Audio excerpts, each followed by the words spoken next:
कानपुर जिला के लगभग सभी क्षेत्रों से पत्रकार साथी हमारे विजिट रहते हैं, उनको इस मंच की तरफ से और हमारी तरफ से तहे दिल से इस मंच में स्वागत करते हैं।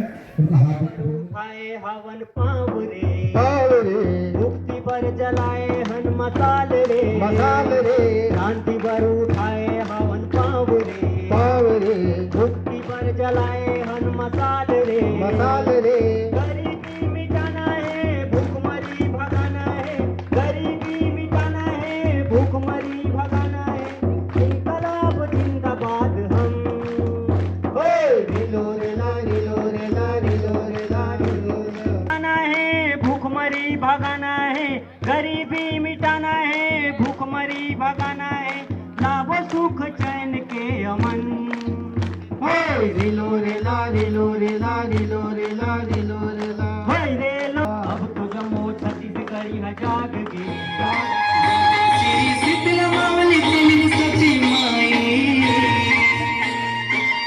भाती मंदिर गोरी चितकूले गुदो भजन भाती ले ला नाचो। कोयलीबेड़ा ब्लॉक का अंतिम छोर चिलपरस बस्तर संभाग में आदिवासी समाज, आदिवासी संस्कृति से जुड़े लोग अपनी प्राकृतिक संसाधनों को बचाने के लिए जद्दोजहद कर रहे हैं।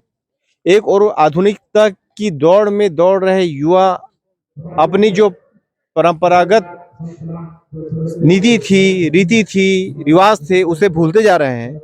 वहीं शासन प्रशासन क्षेत्रों में सड़कों का जाल बिछा करके उनकी संस्कृति को और जो उनकी पुरानी सभ्यता थी, जल जंगल जमीन की जो बातें अक्सर आदिवासी संप्रदाय के लोगों द्वारा किया जाता रहा है, उस पे कहीं ना कहीं शासन प्रशासन की निगाहें हैं। अब ये नजरें उनके विकास के लिए है या विनाश के लिए है, यह हम दो तरीके के या तीन तरीके के लोगों को देख सकते हैं। एक ऐसा तबका है जो विकास चाहता है, खासकर युवा।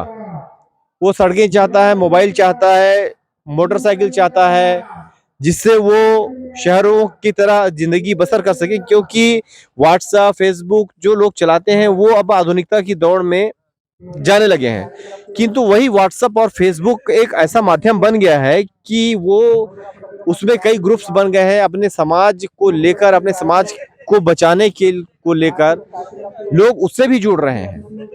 यहाँ आप देख सकते हैं, हम कैमरा पर्सन से कहेंगे ये सामानों को दिखाएंगे। ये देखिए आप, ये जो सामान दिख रहे हैं, गंजी, बर्तन, सामान ओढ़ने बिछाने का जो सामान है, ये हमें वही याद दिला रहा है जब हम बेचा घाट गए थे। बेचा घाट में करीब 1 साल से पुल बनने का विरोध आदिवासियों द्वारा किया जा रहा है। उनका ये मानना था कि यदि पुल बनता है तो कहीं ना कहीं गांव के लोगों में जो बाहरी लोगों का है, बाहरी लोग जो है गांव की सरजमीन में घुसेंगे तो वहां की संस्कृति के साथ साथ पर्यावरण नष्ट होगा, प्राकृतिक संसाधनों को लूटा जाएगा, किंतु लोगों का फायदा कुछ भी नहीं होगा।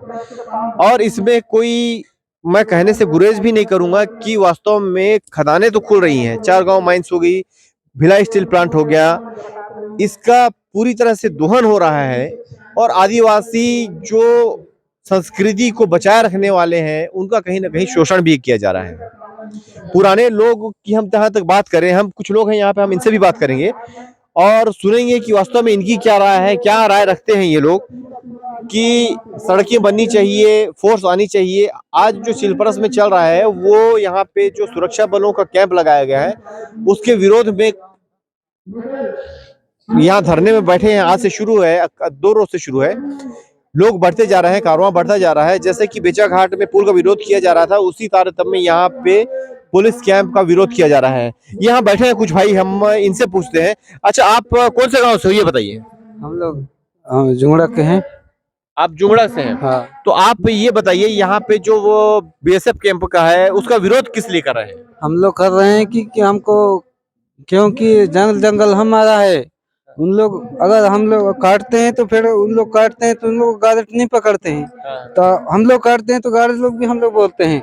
क्योंकि इसलिए हम लोग ये विरोध कर रहे हैं कि हमारा बात नहीं मानते, उन लोग नहीं मानते। उनको मानता है सरकार भी, इसलिए हम लोग विरोध कर रहे हैं। तो आप अपने जल जंगल जमीन को बचा के रखना चाहते हैं? हाँ, क्योंकि काय के लिए कि हम महिला भी अत्याचार जाने वाले रास्ता भी ठीक है, लेकिन तो क्यों आप इस क्षेत्र में सड़कों का, पुल का, पुलिया का बनना, जो जिससे कि आप मोटरसाइकिल कभी लेंगे, कभी आना जाना करेंगे, उसमें जाना चाहते हैं, या फिर आप प्राकृतिक जीवन जीना चाहते हैं? आप समाज की मुख्य धारा से जुड़ना चाहते हैं, या फिर ऐसी इन्हीं सड़कों से जहाँ पे मोटरसाइकिल चलने की साधन नहीं है, पुलियों में जब पानी भर जाता है तो टापू बन जाता है, स्वास्थ्य सुविधा नहीं मिलती है, तो क्या आप वो चाहते हैं, या फिर आप चाहते हैं कि आप प्राकृतिक जीवन जैसा जी रहे हैं वैसे जिए?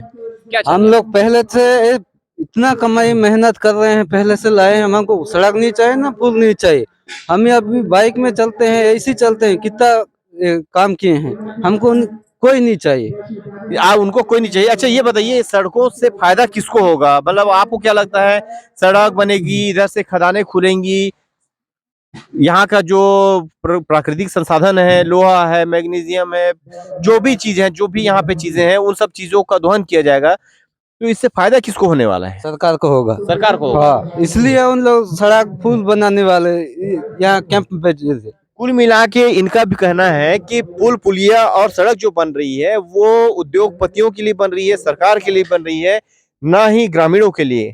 इस बात में कोई भी गलत नहीं है कि ग्रामीणों का अगर विकास करना होता तो पिछले 60 साल हुए भारत को आजाद हुए, जब यहाँ पे पता चला रावघाट में 4 गांव में भरपूर लौह अयस्क है, बॉक्साइट है, और भी अन्य प्राकृतिक जो भी है संसाधन है वो इस क्षेत्र में काफी है, तो रेल पात बिछाई गई, आपके रावघाट से लोहा निकालना शुरू किया गया।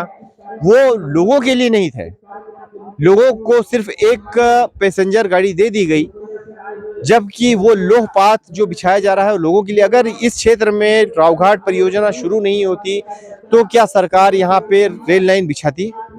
जाहिर सी बात है नहीं है। तो गांव वाले भी जो बोल रहे हैं वो कहीं ना कहीं उसमें भी सच्चाई है कि जितने भी सड़कें बन रही है, पुल पुलिया बन रहे हैं, उससे प्रकृति का दोहन करेंगे होगा, और जो लोग प्राकृतिक तरीके से जी रहे हैं उनका शोषण लोगों द्वारा या जो औद्योगिक परिवार के लोग हैं उनके द्वारा किया जाएगा। आप हमारे साथ बने रहिए, यहाँ पे इस समाज के कुछ प्रमुख हैं, उनसे भी बात करेंगे। हालांकि यहाँ की स्थिति देख के लग रही है कि आंदोलन लंबा चलने वाला है, बेचा घाट की तरह लंबा चलेगा। दादा, ये बेचा घाट आंदोलन जो पुल बनने का विरोध हो रहा है, उसके बाद ये छिलपरस में बीएसएफ या जो सुरक्षा बलों द्वारा कैंप लगाया गया है, वो किस लिए लगाया जा रहा है ये आम लोगों को तो खैर पता है जी। यदि क्षेत्र में अभ्रक जैसे खनिज संसाधन नहीं होते तो शायद ये गांव वाले को पूछने भी नहीं आते। जी जी जी जी। तो इस विषय में सर्व आदिवासी समाज एकजुट हो गया है, और आदिवासी जो कि जल जंगल जमीन से प्यार करते हैं जी, प्रकृति में रहना चाहते हैं जी जी जी। तो ये जो आंदोलन है ये कितने दिनों तक चलेगा? क्या लगता है आपको, सरकार आपकी बातों को मानेगी, सुरक्षा कैंप हटाएगी? जी, तो अच्छी बात है पत्रकार महोदय जी।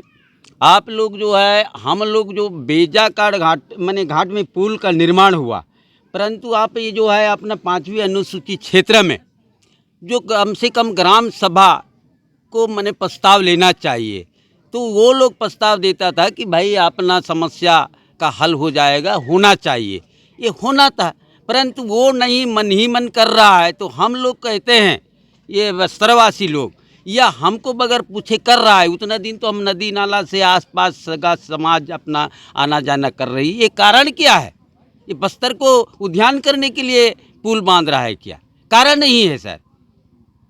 तो क्या आपको लगता है कि यहाँ जो खनिज संसाधन अगर नहीं होते तो सरकार इस ओर ध्यान ही नहीं देती, या आप लोगों का हालचाल पूछने ही नहीं आती? जी, हम लोग यही चाहते हैं। आज हमारे बस्तर में पूरा छत्तीसगढ़ जानता है, भारत जानता है, खनिज पदार्थ हीरा मोती यहाँ कुछ बड़ा हुआ है। तो इसलिए आज जो बगैर पंचायत को प्रस्ताव, बगैर नगरवासी को प्रस्ताव, बगैर आज जो है ना यहाँ मैंने रेलवे का निर्माण, पुल का निर्माण कर रहा है, तो अब काली के रोज यहाँ का मूल निवासी हम तो बेदखल होने की कगार में पड़ेंगे। इसलिए हम लोग जो है, हमारे भी जीवनापन होना चाहिए, सबका हकदारी हो सकता है खदान का, परंतु आने वाला पीढ़ी के लिए भी होना चाहिए। इसलिए हमारा ये जो है हर जगह जो अपना जो आचार विचार, हर जगह जो है कभी नाकाबंदी, कभी चक्का जाम का, यही हमारा चलता रहेगा। तो दादा इसमें कई कुछ और दूसरे एंगल से अगर हम बात करें जी तो एक बात आती है कि जो युवा है जी। जो पढ़ना लिखना चाहता है, जो आगे बढ़ना चाहता है, हाँ। क्योंकि आदिवासी समाज से भी बहुत लोग हैं अधिकारी बन चुके हैं जी निकल जी के जी यहाँ से, हाँ तो कई बार ऐसा होता है पुल का अपन विरोध करते हैं। जी जी तो बारिशों के दिन में कई गांव ऐसे हैं जो टापू बन जाते हैं। जी तो पुल अगर नहीं बनने देंगे हम, हाँ तो क्या वो युवा शहरों में या आम समाज से मिल करके अपनी प्रगति या समाज की उन्नति कर पाएंगे? ये बिल्कुल आपका कहना 100% सही है, परंतु हम यही चाहते हैं ये दिन हमारे जो 32% का अधिकार था उस दिन तो हम लोग यहाँ का मूल निवासी पढ़ लिख के भी बेरोजगार हुआ। यहाँ का खनिज पदार्थ जो है ना खदान चालू होता है, कोई बेरोजगार को रोजगार नहीं मिलता था। अभी तो ऐसा आरक्षण भी समाप्त हो रही है, तो हमारे बच्चे पढ़ लिख के क्या अपना धंधा करेगा। और पुल जो बनता है वो सबका सुविधा के लिए है, परंतु आज जो है यहाँ का रोजगार और पढ़ा लिखा होने के नाते भी कम से कम इन लोगों को रोजगार मिलना चाहिए। अपना जो हकदारी बस्तर में हीरा मोती है, यहाँ का भी मूल निवासी माने यही पढ़ा लिखा व्यक्ति को उतना दिन नहीं लगा है, तो आने वाला पीढ़ी में क्या लग सकता है, ये हमको चिंतन मनन है। कुल मिला के आप अपनी संस्कृति, आपकी विरासत, आपकी जल जंगल जमीन जी इसको बचाने के लिए ये आंदोलन कर रहे हैं। जी जी जी। हम लोगों को भावी पीढ़ी के लिए भी, हम लोग जंगल का निवास करने वाला है, हमारा देव दुर्गा इसी पहाड़ी में आश्रित है, तो बाकी एक अंधाधुंध जो है एक साथ नहीं होना चाहिए। हम धीरे धीरे धीरे भावी पीढ़ी भी जब तक मानव रहेगा तब तक इसी अंचल में यहाँ का मूल निवासी होने के नाते जीवन यापन करे, अंधाधुंध नहीं होना चाहिए। यही हमारा एक विचार है और यही हमारा रणनीति है।